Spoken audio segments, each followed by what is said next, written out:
May we direct the COMSEC to administer the oath to Mr. Ramil Madriaga.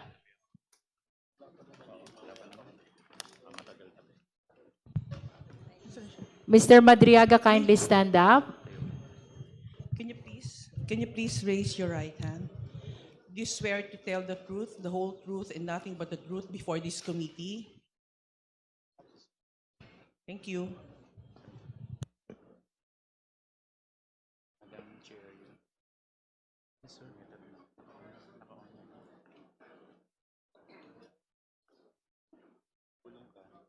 With all due respect to the lawyer of Ramil Madriaga, Attorney Palad, may we request that you just occupy the seat at the back of Ramil Madriaga. This is to be consistent with our rule that the participation of lawyer is limited only to giving advice to the resource persons or parties in this impeachment complaint.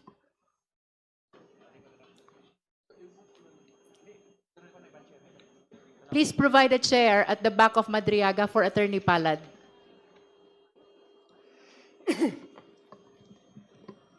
The oath has been administered to Ramil Madriaga. Now we recognize the Honorable Terry Ridon to continue with his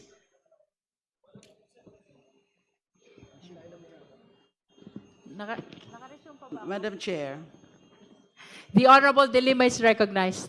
before the questioning of the Honorable Terry Ridon, this representation wishes to make a disclosure. You may proceed, Honorable De Lima. Thank you, Madam Chair. I wish to inform this committee that sometime in November 2025, I received a letter dated November 17, 2025, a handwritten letter from the resource person, Ramil Madriaga. Nandito po yan. November 17, 2025, handwritten letter addressed to me and sent by Ramil Madriaga. This was coursed through his counsel, Attorney Raimundo Palad. Now, when I received this, because the letter here says about his being unjustly accused and detained, and said that it is because he helped a group of farmers in Mariveles. May tinulungan daw po siyang grupo ng mga farmers ng Mariveles na mga biktima ng land grabbing. At tinuturo po niya si former spokesperson Harry Roque na nasa likod nito. At sabi niya, kahit yung una niyang kaso ng kidnapping, kasi dati na po siyang kinasuhan in 1997 ng kidnapping, ay na-convict siya sa trial court pero na-acquit siya sa Supreme Court on appeal or on review. So humihingi po siya ng tulong sa akin dito sa sulat na ito, which is handwritten. Sinabi rin po sa akin ni Attorney Palad na nung time na yon, I think it was later part of November or a few days after November 17. I don't exactly remember the time or the exact day. Ay meron daw pong gagawin o ginagawa na sworn affidavit si Mr. Madriaga tungkol sa mga nalalaman niya tungkol kay VP Sara and also sa pamilya ng Duterte. Of course, I was curious, but I told Attorney Palad na gusto ko na munang makita yung sworn affidavit na yan tungkol sa sinasabing marami siyang alam tungkol sa kay VP Sara at ng pamilya Duterte. So true enough, I received this, an affidavit, a copy of the affidavit. And I did realize that this affidavit which I received then is also an original copy. I just realized it a few days ago when I was reviewing this. I was given pala, binigyan ho pala ako ng original copy ng affidavit. This was executed November 29, 2025, the contents of which are exactly the same as those attached as Annex A ng Sabalia et al. And Cabrera complaint. And then, lumabas na rin po ito sa social media after November 27. So naging lalo po akong curious and interested. So I decided to go and see him. And it happened in December 8, 2025, duly recorded in the BJMP facility. So I talked to him. He was accompanied then, or the lawyer, Attorney Palad, was also there. Ang pakay ko po ay para lang alamin yung laman ng kanyang affidavit. Ang pakay ko was to clarify. Ang pakay ko nga parang naging devil's advocate po ako noon. I was asking probing and searching questions para matest yung kanyang credibility. Now, wala po akong dinagdag sa affidavit na to. Wala po akong binago sa affidavit na to. Wala po akong dinikta kay Mr. Madriaga tungkol sa affidavit na to. Ang ginawa ko lang po, nung December 8, tandang-tanda ko po kasi holiday po yan, Immaculate Conception. For 2 hours, I was there at the BJMP facility. As I said, duly recorded, merong CCTV. So that's all that I did, and that was the singular visit that I made to Mr. Madriaga. Hindi na po nasundan yan. So that was the first and last visit that I made to Mr. Madriaga on account of this affidavit. So, Madam Chair, we can probably ask Mr. Madriaga confirmation of what I said. Yung tungkol nga po ng pagpadala niya ng handwritten letter, tsaka subsequently pagdala niya ng affidavit, copy ng affidavit sa akin through his counsel, at yung pagbisita ko sa kanya one time in December 8, 2025. Is it your intention, Honorable Dilima, to submit the personal letter of Ramil Madriaga to you, to this committee, to form part of the records of this proceeding as well? Yes, Madam Chair, only that I can only give to the committee or submit to the committee photocopies of this. Photocopy of the handwritten letter, Yes. because this is the original, a 4-page letter. So long as you confirm that the photocopy is an exact and faithful reproduction of the original. Yes, yes, Madam We Chair. take note of that Thank you. confirmation. This is exactly the letter I received So may from we Mr. confirm Madriaga. from Ramil Madriaga, just to conclude the disclosure of Honorable Dilima, having sent that letter and the original affidavit to Congresswoman Dilima, maaari ho ba namin kumpirmahin sa inyo ang inyong pagkapagpadala ng sulat at original na affidavit kay Honorable Dilima? Mr. Madriaga? Magandang tanghali po, Madam Chair, sa lahat. Opo, Madam Chair, kino-confirm ko po. Thank you. Thank you. With that, we direct the committee secretary to receive the copy of the personal letter of Ramil Madriaga to Congresswoman Dilima to form part of the records of the proceeding in this case. We further direct the COMSEC to provide copy of the same to all the members of the Justice Committee, including the ex-officio, including our respondent. We shall now proceed to our clarificatory questions. Do you have other manifestation, Honorable Dilima? Are you done? Yes, at the moment, Madam Chair. Thank you. Now we go back to Honorable Ridon.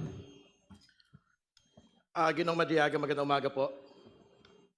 Magandang umaga po. Yung pong affidavit na binabanggit po ninyo, meron po kayong pirma dito, no? Opo, Madam Chair. So kayo po mismo yung pumirma dito sa affidavit po na ito. Opo, Madam Chair. Walang pumirma para sa inyo. Opo, Madam Chair. Okay. Can we be specific, Congressman Ridon, because it appears that there are 2 affidavits already. The original consisting of 5 pages and the supplemental affidavit which was mentioned by the Honorable Abante. Sige po, maglilinaw ho tayo. So bukod po doon sa affidavit na pinirmahan na binigyan po ng kopya si Congresswoman Dilima, meron pa po ba kayong ibang mga dokumento o affidavit na pinirmahan, Ginoong Madriaga? Opo, bukod po dun sa November 29 na affidavit, ay meron pa po akong supplemental na ginawa, sinumpaang salaysay na may petsang April 11, 2026. So ito po yung supplemental affidavit, bagong affidavit po ito. Opo, Madam Chair. Meron po ba kayong kopya ng supplemental affidavit po na ito? Opo, Madam Chair, nasa abogado ko po. Madam Chair, kasi yung affidavit po ay nakalagay po sa records po ng komite. Ang supplemental affidavit po ay bagong affidavit, karagdagang affidavit ni Ginoong Madriaga. Tingin ko mahalaga po na mabasa sa harap po ng komite na ito yung kabuuan po ng supplemental affidavit para mag-form part ng records at syempre masumpaan din po na ni Ginoong Madriaga ang katotohanan po ng bagay na ito. Madam Chair. So there is a request for Madriaga to read his supplemental affidavit. Do you have with you the copy?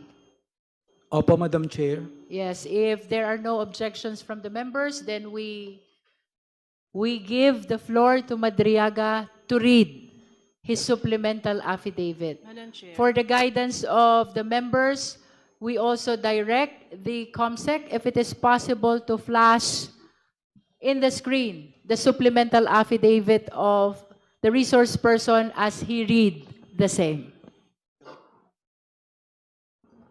Kindly provide as well copies of the supplemental affidavit to all the members. And flash the same in the screen as the resource person read the contents of the supplemental affidavit. You may proceed, Mr. Madriaga. Please read your supplemental affidavit. Opo, salamat po, Madam Chair. Supplemental affidavit. I, Ramil L. Madriaga of legal age, Filipino and with address at care of Annex 2, BGMP Camp Bagong Diwa, Taguig City, after having been duly sworn in accordance with law, do hereby state, 1. I am currently a detainee at Camp Bagong Diwa, Taguig City, for charges of kidnapping, criminal case number RMNL-22-05157-CR, and R-MNL-22-05158, pending before the Regional Trial Court, Branch 21, RTC Manila. 2. On November 29, 2025, I executed an affidavit which was subscribed and sworn to before Attorney Cynthia Biñas Pentonal on the same day. In my affidavit, I narrated my involvement with then President Rodrigo Roa Duterte, PRRD, his daughter Sara Duterte, Sara, other members of their family, and their close associates. More specifically, I provided a personal account of the various works I did for the aforementioned individuals, including campaign and organizing activities, intelligence gathering and sabotage, and transportation of large sums of money under the direct instructions of either PRD or SARA. 3. With my consent, my affidavit was submitted and referred to the Office of the Ombudsman through a letter dated December 15, 2025. 4. After I executed my affidavit, I learned that Sara denied any affiliation with me and that she has no personal or professional relationship with me. She added that she has never given me any instruction of any kind. 5. I received through my counsel a copy of complaint dated March 4, 2026, filed by Sara or BP Sara herself before the Office of the City Prosecutor, Taguig City, for perjury. In her complaint, BP Sara reiterated that she has no personal or professional relationship with me. In fact, prior to the dissemination of the Madriaga affidavit, BP Sara had no recollection of knowing, meeting, or interacting with me. 6. However, her denial of any affiliation with me is absolutely false. She lied under oath in her perjury complaint against me. Hence, I decided to execute a supplemental affidavit providing further details on the narration I made in my previous affidavit with additional accounts of other orders, tasks, or works given to me by either PRD or SARA or BP SARA. Engagement activities with President Rodrigo Roa Duterte. 7. Prior to the 2016 national elections campaign, I was working for then Congressman Roylo Goles as one of his political officers specializing in intelligence gathering and sabotage operations. Congressman Goles decided to support the candidacy of PRRD. Hence, he introduced me and endorsed my services to PRRD during their meeting at the latter's residence in Taal Street, Bangkal, Davao City, around the 2015 or early 2016. He mentioned to PRRD that I was previously under detention and that I later survived death row. Congressman Goles also added that I am his number one asset in the National Security Council during his time as National Security Advisor. 9.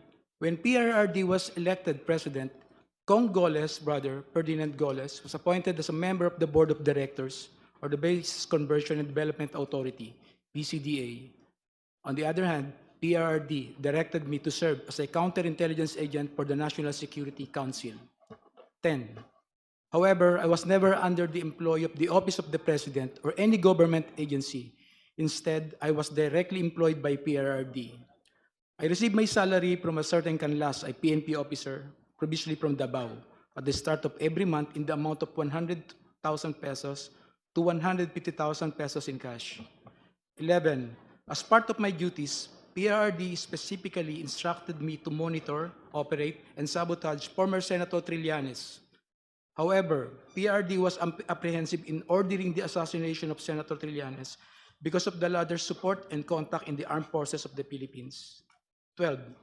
Sometime in 2018, PRRD asked BP Sara, to go to his home in Taal Street, Bangkal, Davao City, to discuss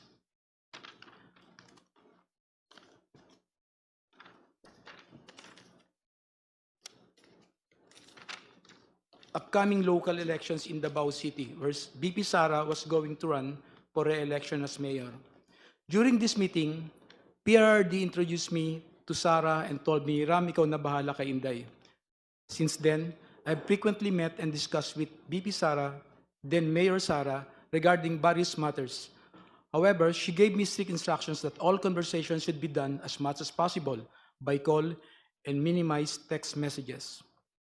13. Furthermore, PRRD also asked me to profile individuals associated with BP Sara, then again Mayor Sara, because she is his favorite among his children. PRRD wanted Sara, BP Sara, in politics instead of Paulo Duterte Pulong and Sebastian Duterte Baste, who he characterized as baliw and bading, respectively. Number 14, sometimes in 2021, PRRD gave me 25 million to purchase high-end motorcycles for Sara's use while she is in Metro Manila and other ordinary motorcycles for our group operations. 15. Hence, I bought two 2021 model Harley-Davidson motorcycles from a dealership in Green Hills, EDSA for around 2,500,000 pesos, inclusive of accessories, and around 2 million pesos exclusive accessories, respectively. Both Harley-Davidson motorcycles were placed under the name of my son. I also purchased two 2021 model Ducati motorcycles from a dealership in Katipunan, Quezon City for around 3,500,000 pesos and around 2,300,000 pesos respectively. In addition, I also bought accessories for these Ducati motorcycles in the total amount of 500,000 pesos. Both the Ducati motorcycles were placed under my name. 17. Lastly, I also purchased 7 Yamaha NMAX motorcycles for the operation of Initiative for Social Justice Innovation and Progress Pilipinas, or ISIP Pilipinas. The remaining money was distributed to my colleagues in ISIP Pilipinas. 18. All purchases of these motorcycles, including the aforementioned accessories, were paid in cash using the money given to me by PRRD. Custom magnetic lifter transaction with Attorney Manscarpio. Sometime in 2017 or 2018, PRRD told me to assist the husband of Sara, Attorney Manasseh Manscarpio, regarding a problem with the Bureau of Customs. However, no specific details were provided by PRRD. Thereafter, Attorney Mans called me. We later decided to meet in front of a coffee shop in Burgos Circle in Bonifacio Global City, Taguig City. During our conversation, he asked me to assist in facilitating the release of what he called construction equipment, which was plugged and confiscated by the Bureau of Customs. Attorney Mans gave me a contact person, a female lawyer, to coordinate with it regarding the BOC problem. After 2 days, I went to the BOC to meet the female lawyer to discuss the release of construction equipment. This time, I learned that the construction equipment was actually magnetic lifters. The same were confiscated because it contained a large amount of shabu. However, the female lawyer informed me that it was difficult to release the same because it was a hot item. 22. I reported this to Attorney Mans and we meet again in the same spot in BGC, Taguig City. This was the last time we met regarding the issue. Later, I learned that the content of the magnetic lifters is at least 500 kilograms of shabu worth 4.3 billion pesos were mysteriously missing. Dummy accounts and bank transactions of PRD. Despite only earning 100,000 pesos or to 150,000 pesos from my services to PRD, millions of pesos went through bank accounts opened for me by close associates of PRD. I admit that during PRD's term as president, I served as a dummy for the transfer of large amount of money. These transfers were made through bank accounts that were opened under my name, which include but are not limited to the following: China Bank, Legazpi Village, Makati City; China Bank, Main Makati City; China Bank near the power station at Ayala, Makati City; PNB Makati Metropolitan Avenue Branch, Makati City; an unknown bank in Pasig City, C. Raimundo. If I may interrupt, Mr. Madriaga, COMSEC, kindly continue flashing on the screen the pages of the affidavit from where the resource person is reading. And kindly speak closer to the microphone, Mr. Madriaga, Opo, please. Madam Chair. Thank you. Please continue. 25. However, I have never personally opened these accounts or appeared before the said banks to process any application in relation thereto. These were opened by people close to PRRD, who informed me that money will be transferred to these accounts for intelligence operation and for laundering. I was later instructed to sign an entire checkbook where the amounts and pays are left blank. I agreed to do this because at the time I had complete trust in PRD and his close associates. 26. On some occasions, PRD would call me to inform me that someone from the aforementioned bank would contact me to confirm a withdrawal or encashment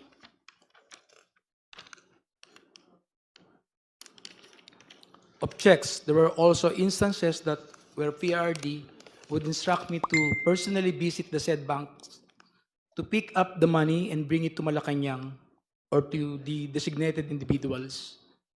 I distinctly remember that PRRD directed me on 3 separate occasions to pick up 100 million from a bank inside the mall in Lubao, Pampanga, which were all delivered to Malacanang.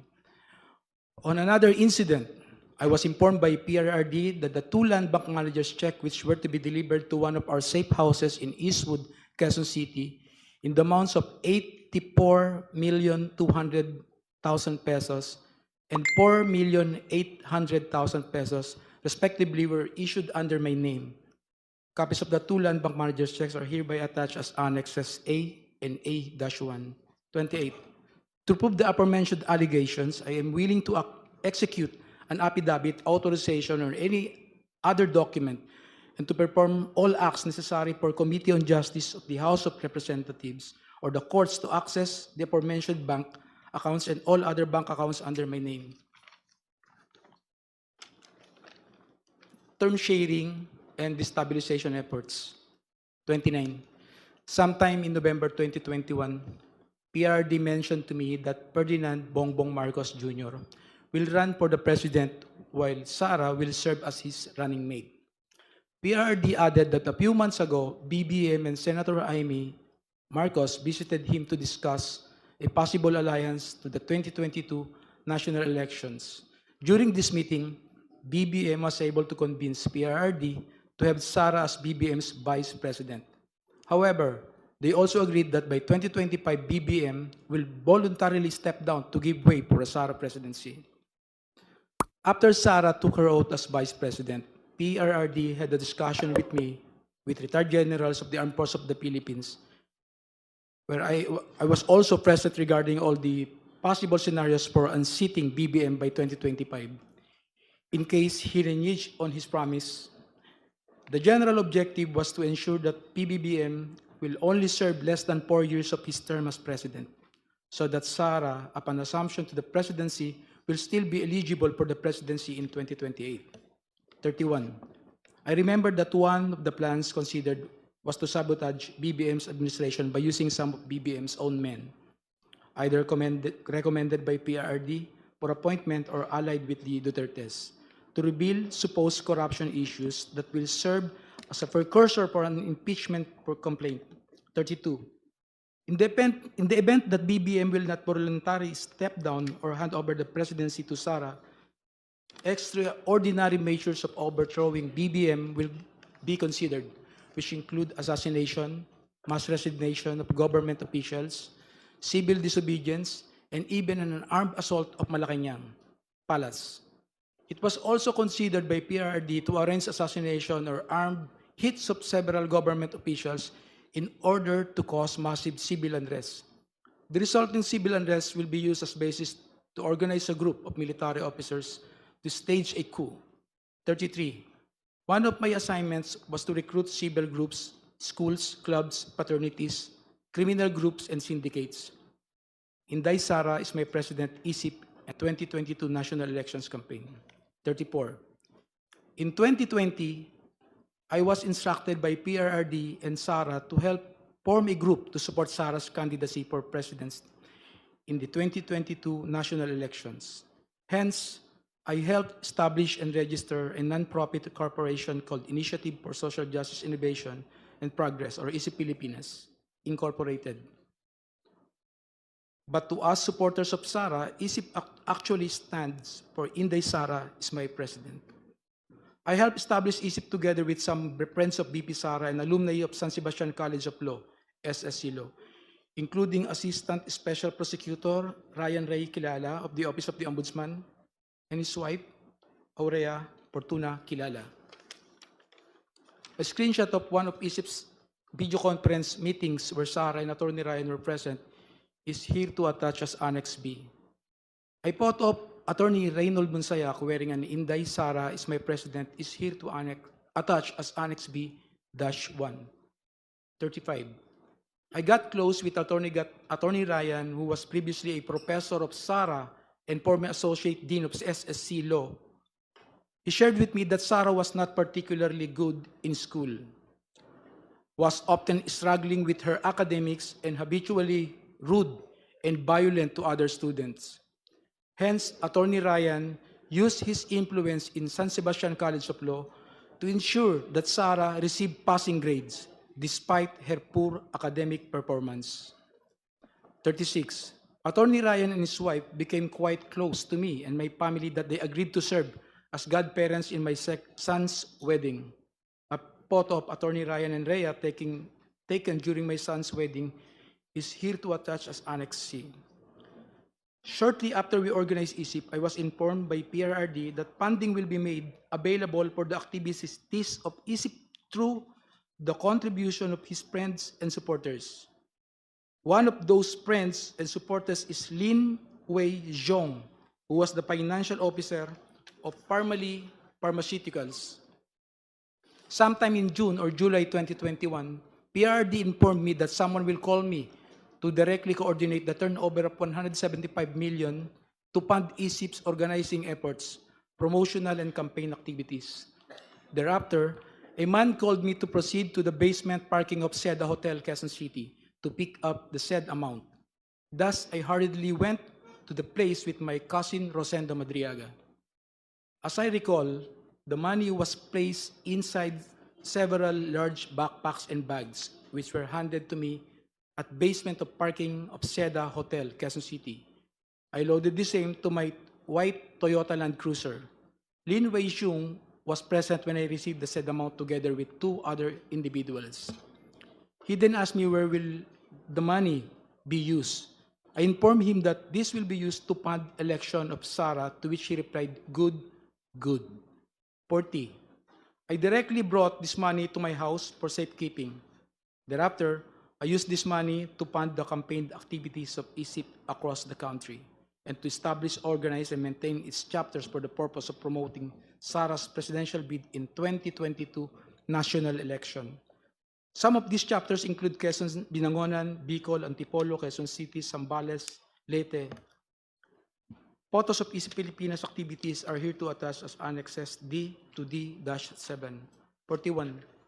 The expenses for the activities include costs for merchandise, travel, accommodations, rental fees for offices, lump sum distribution to identified leaders, who in turn pledged to organize for Sara in their respective communities, and allowances of volunteers and organizers. However, upon the request of Attorney Ryan, I personally delivered 15 million to him in his office at the Office of the Ombudsman. From time to time, PRD would talk to me to check if there is still sufficient funding for ISIP. When the initial amount funding ran out, I promptly informed him and he directed me to get another 100 million pesos from Maestrado Lim, who we call Tanda, at the Hyatt Regency in Bonifacio Global City, Taguig City. The money was placed in several bags and were handed to me by Maestrado Lim. 43. I distinctly remember Maestrado Lim because he previously mentioned during one of our meetings in Davao City that he hated Filipinos in general and Filipino businessmen in particular, stating that peste yung mga Pilipino, yung mga businessman walang kwenta. Aside from Lin Weijong and Maestrado Lim, I also remember that Michael Yang, a very close friend of PRRD who was frequently in Malacanang, also provided financial support to ISIP Pilipinas. 45. On September 29, 2021, and despite our extensive campaign activities, I was informed by Sara that she will no longer run for president and will instead run for as BBM's vice president in 2022 elections. This decision caused deep frustration among the members of ISIP. Hence, we organized a video conference with Sara where I personally asked her to reconsider her decision, as we have already poured some substantial effort toward promoting her candidacy for president through ISIP. During our video conference, I also noticed the painting I personally gave her as a gift. A screenshot of our video conference is here to attach as Annex A. 46. On the same day, I posted the screenshot of our video conference of my Facebook account with the caption, just telling her I cannot vote intelligently without her name on the ballot. Neither can go out and vote wisely unless the same Inday Sara Duterte Carpio appears as a candidate in the 2022 presidential race, ISIP Pilipinas. A printout of the Facebook post dated September 29, 2021 is here to attach as Annex F. Mr. Madriaga, would you like to drink water first Yes, Your Honor. If I to may. give you some relief? This is quite a lengthy affidavit. Please provide him some water. Thank you po, Madam Chair.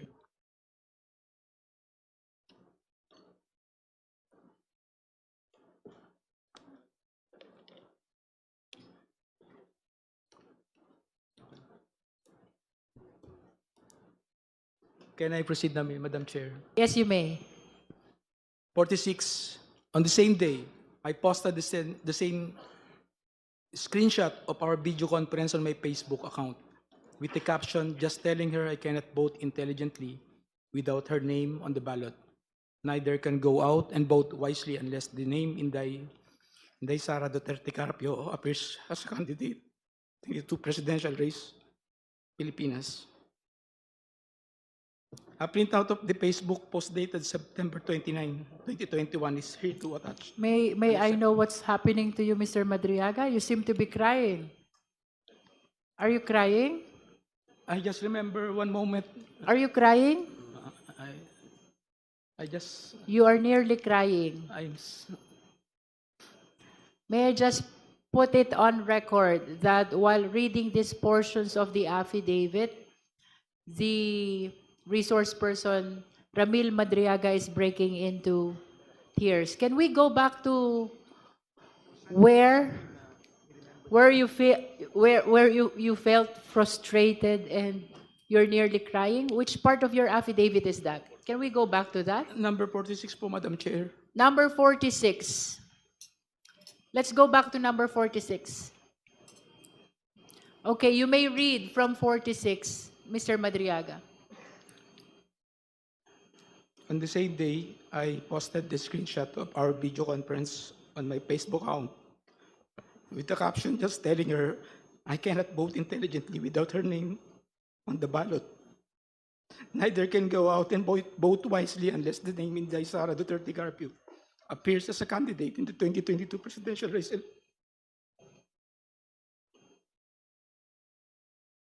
47.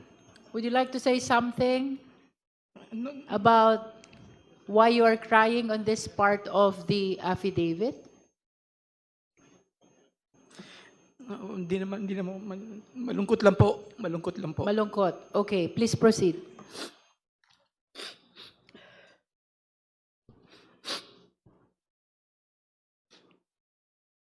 Madam Chair, can we allow the witness to please? Honorable get his- Dumogan. Thank you, Madam Chair. Can we allow the witness to please get his Yes. composure before he will continue? Yes, we are temporarily suspending to give time to Mr. Madriaga to console himself.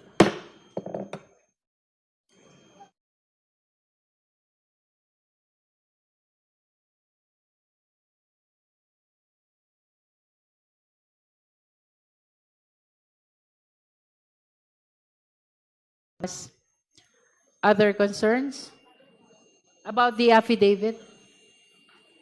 What's the pleasure of the Honorable Ridon? Because it is on your motion, on your request that Mr. Madriaga is reading this affidavit that causes him to cry a lot. I think we have to let him finish the affidavit, the reading of the supplemental affidavit until the very end, Madam Chair. And he should be allowed to proceed as soon as he has composed himself. Madam Chair. May I proceed, Madam Chair? Are you ready? Opo, Madam Chair. Okay, you may proceed, Mr. Madriaga. 47, nevertheless, Sara proceeded to run as BBM's vice president under the unity ticket. I continued assisting her campaign for vice president during campaign sorties. I served as advance party to municipalities, cities, provinces where Sara was scheduled to visit and campaign. In several of these campaign sorties, I personally joined Sara together with other members and volunteers of ISIP, which to us now refer to Inday Sara para sa ikalawang Pangulo. Photos of Sara and me in several campaign sorties are here to attach as Annex G to G-3. 48. During one of the activities of ISIP in Bataan, I got to know a group of farmers who were asking for assistance because of land grabbing incidents in their area. I tried assisting them and I discovered that the entity behind the land grabbing in First Bataan Maribeles Holdings Corporation. More than a year later, I informed Sara about this concern and she told me to bring the group to one of her residences in Metro Manila located at Serendra Bonifacio Global City, Taguig City. I asked the group of farmers to wait outside of Serendra as I went to talk to Sara. When I mentioned to Sara the First Bataan Maribeles Holdings Corporation is the one involved in the land grabbing incidents, she told me that she cannot do anything and that she will no longer meet with the group of farmers. Through ISIP, I also came to know Attorney Reynold Monsayak, who likewise provided valuable support to ISIP. In recognition of his efforts, ISIP awarded him a certificate of recognition and appreciation at Nomu Bashu, Thomas Morato, Quezon City. Attorney Monsayak was later appointed as the spokesperson of the Office of the Vice President. A copy of the certificate of recognition and appreciation dated June 29, 2022 is here to attach as Annex H. Number 51. The certification of recognition and appreciation was handed by Attorney Ryan to Attorney Monsayak at Nomu Bashu, Thomas Morato, Quezon City, where I was also present. A photo of Attorney Ryan handing the certification of recognition and appreciation to Attorney Monsayak is here to attach as Annex I. Election of Sara as Vice President and OBP confidential funds. Number 52. After the election of Sara as Vice President, she invited me to attend her inauguration at the San Pedro Square, Davao City on June 19, 2022. A photo of Sara and me during her inauguration in Davao City is here to attach as Annex J. A photo of an email thanking me for my attendance during her inauguration in Davao City is here to attach as Annex J-1. Number 53. I was then tasked to provide security intelligence work through the formation of Vice Presidential Security and Protection Group. During this time, I introduced and recommended Colonel Dennis Nolasco one of my best students in the Presidential Security Group.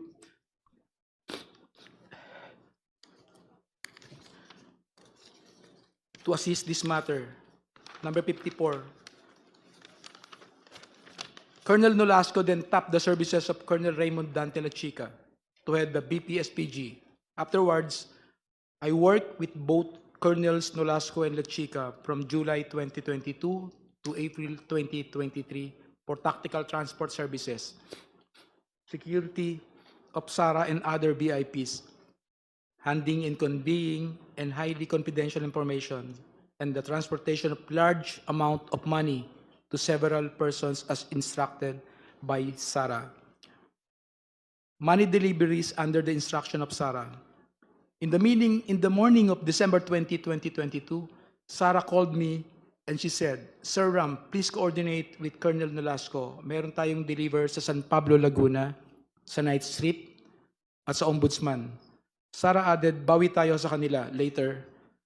Later, I received a text message from her indicating the places of delivery, which include San Pablo, Laguna, night strip, Office of the Ombudsman, and the corresponding contact numbers. Number 56. Later that morning, Colonel Nolasco sent me a text message directing me to go to the DepEd Central Office in Pasig City, beside Ultra at around 1:30 p.m. for the transport. Transport is a shorthand for delivery or transportation of large sums of money between Colonel Nolasco and me upon the instruction of SARA. After receiving the text message, I hurriedly prepared and went to the DepEd Central Office together with 4 other individuals, Richard Babagay, Arman Villanueva, a certain Chip, and a certain Ruel. Number 58. Richard and I were aboard my blue Toyota FJ Cruiser, while Arman, Ruel, Noel, and Chip came in Toyota Grandia with the sticker Inday Sara Champura Duterte attached to both sides of the van. Richard was driving my blue Toyota FJ Cruiser and Chip was driving the Toyota Grandia. A photo of the Toyota Grandia with the sticker Inday Sara Champura Duterte on both sides of the van is here to attach as Annex K. A photo of my blue FJ Cruiser is here to attach as Annex K-1. Number 59. As we parked my Toyota FJ Cruiser near the main entrance of DepEd, Colonel Nolasco appeared from the main entrance and approached our vehicle. I alighted to the vehicle to meet Colonel Nolasco and we talked while we waited for the arrival of Colonel Lachica. He mentioned that they will also provide a red Mazda sedan, which will be used to deliver the money to the Office of the Ombudsman. At around past 3 or 4 p.m., 2 government vehicles with red plates entered the DepEd compound and then Colonel Nolasco told me, ayan na, ayan na. Colonel Lachica appeared with a lady who I later learned to be Special Disbursement Officer Gina Acosta. Thereafter, 4 large dark bags were unloaded from the vehicles. 3 large dark bags and 1 lighter colored and relatively smaller bag. Colonel Nolasco told me that each bag contained around 30 million pesos to 35 million pesos. The 4 bags were brought to where Colonel Nolasco and I were standing, which was near my blue Toyota FJ. Afterwards, I signaled Arman and Richard to load the same to our vehicles. The two large dark bags were placed in the Toyota Grandia, and 1 large dark bag and 1 lighter colored bag were placed in my blue FJ Cruiser. The bags loaded to the Toyota Grandia were to be delivered separately to San Pablo, Laguna, and Nomu, Bashu, Tomas Morato, Quezon City on the same day. The remaining bags, initially loaded to my blue FJ Cruiser, were immediately transferred to the red Mazda sedan prior to our departure from the DepEd compound and were to be delivered to the Ombudsman parking lot the following day. Then, the red Mazda sedan proceeded directly to my residence in Cainta, Rizal, and was driven by Noel. Before leaving DepEd Central Office, Colonel Nolasco told me to get my share from the said bags, and he and Colonel La Chica have already taken theirs. Hence, I took 1 million pesos for myself from the lighter colored bag loaded to the red Mazda sedan. That's when I verified that the contents of the bags were bundles of cash in 1,000 denominations and packed in stacks of 1 million pesos, each tightly sealed in transparent plastic.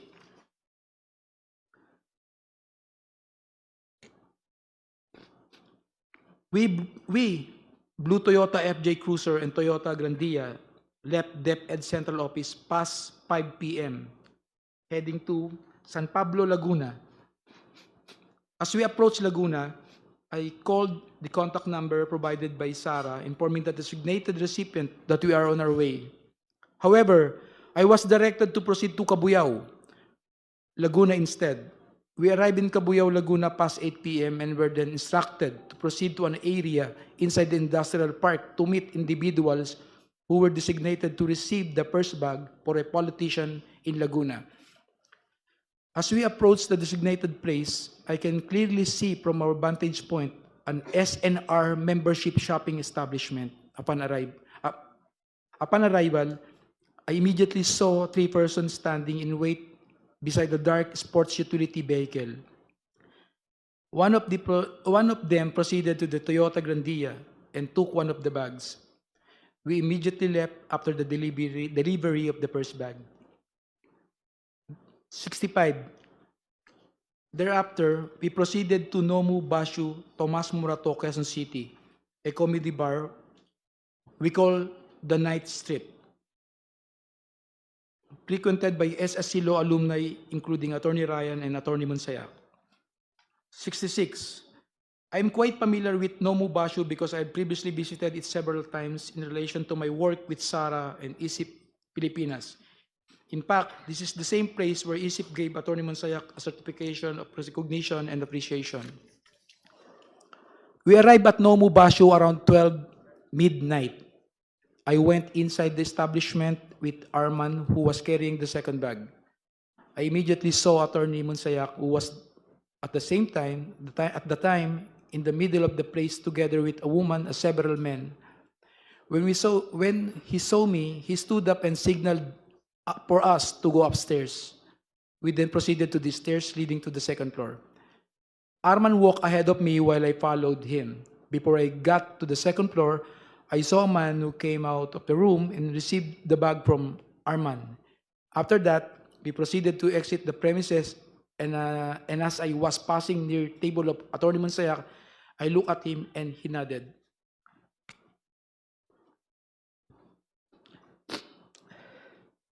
And we completed the delivery to Nomu Bashu.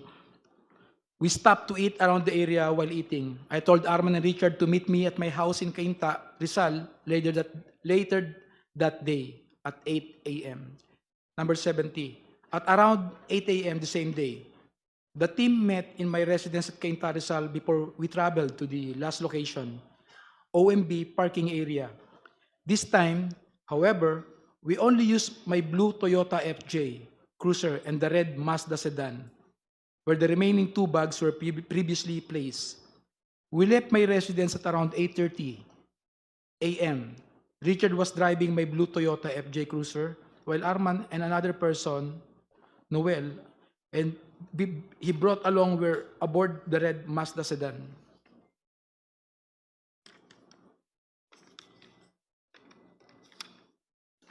'71. When we arrived, the guard gave a signal directing us to park in a specific area in the Ombudsman parking lot. We proceeded to the specific area and parked red Mazda sedan, where the remaining 2 bags of money were placed.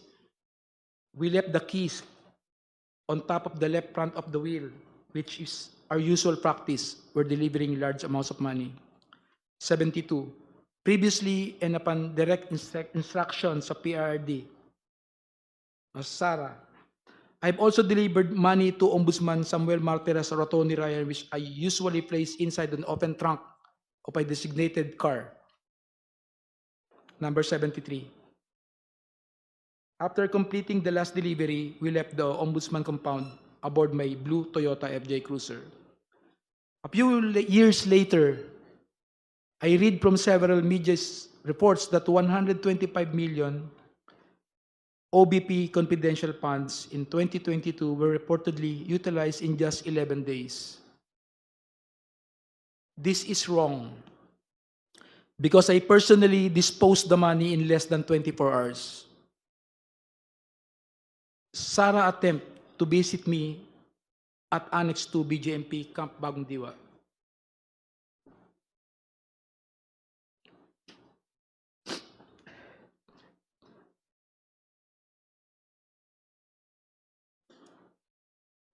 You can Number- drink some water, Mr. Yes. Madriaga. Yes, if I- Drink some water.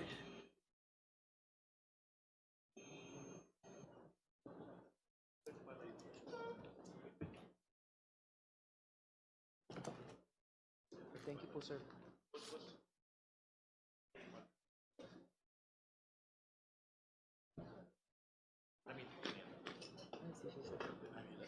Issue.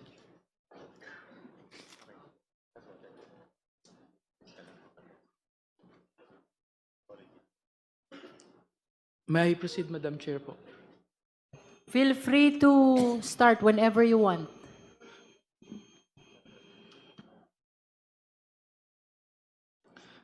Number 74. A few years later, I read from several media reports that the 125 million pesos OBP confidential funds in 2022 were reportedly utilized in just 11 days. This is wrong because I personally disposed the money in less than 24 hours. Sara's attempt to visit me at Annex 2 BGMP Camp Bagong Diwa. Number 75. Sometime in October 2025, after I got arrested for alleged kidnapping, I was called by Jail Warden Jose Marie Sabiniano in his office. As I made my way to the office of Jail Warden Sabiniano, I was surprised to see Sara through the metal railings of the passageway. She smiled and waved at me. Number 76. When I entered the office of the jail warden, Sabiniano, he asked me if I know Attorney Joyce. I replied, Joyce dapat, and jail warden Sabiniano handed me a phone. When I said hello, I recognized the voice of Sara, and she asked me about my well-being and conditions inside the detention facility. She was also apologetic for failing to do something or assist in my ongoing criminal case. 77. Frankly, I felt bad and disappointed given that Attorney Harry Roque filed the case against me in retaliation after I tried to expose his land grabbing activities in Maribeles, Bataan, together with his Philippine offshore gaming operator partners. As I previously mentioned, I was merely trying to assist the farmers of the said area who were supposed to be awarded of their certificate of land ownership awarded by the Department of Agrarian Reform, but fell victim to Attorney Harry Roque's activities. Attorney Roque and his POGO partners wanted to convert the said place into a POGO hub after he facilitated the transfer of at least 60 land titles to First Bataan Maribeles Holding Corporations. In fact, Danny Corral, President and Chief Executive Officers of First Bataan Maribeles Holding Corporations, is also an incorporator of Lucky South 1999 Outsourcing Incorporated and Lucky South 1999 Corporation, which were involved in POGO operations in Pampanga. Number 80, more importantly, I felt betrayed that despite all my efforts to support Sara, to the extent of even committing high-risk acts for her and her family, she did not lift a finger to stop Harry Roque, who is her known ally and supporter, from filing the unfounded kidnapping case against me. In witness hereof, I here and to set my hand this April 2026, April 11, 2026 in Taguig City, Apayant, signed Ramil Madriaga. That will be all your, Madam Chair. Thank you, Mr. Madriaga. Are you okay? Yes, Madam Chair, I'm okay. You think you are in the best position now to give your testimony? Yes? Yes, Madam Chair. You want a house doctor to check on you first before we continue? No, okay You're lang po. okay? I'm okay, Madam Chair. Okay. Thank you. Are you ready for clarificatory questions on your affidavit? Yes, Madam Chair. All right. Thank you. Now,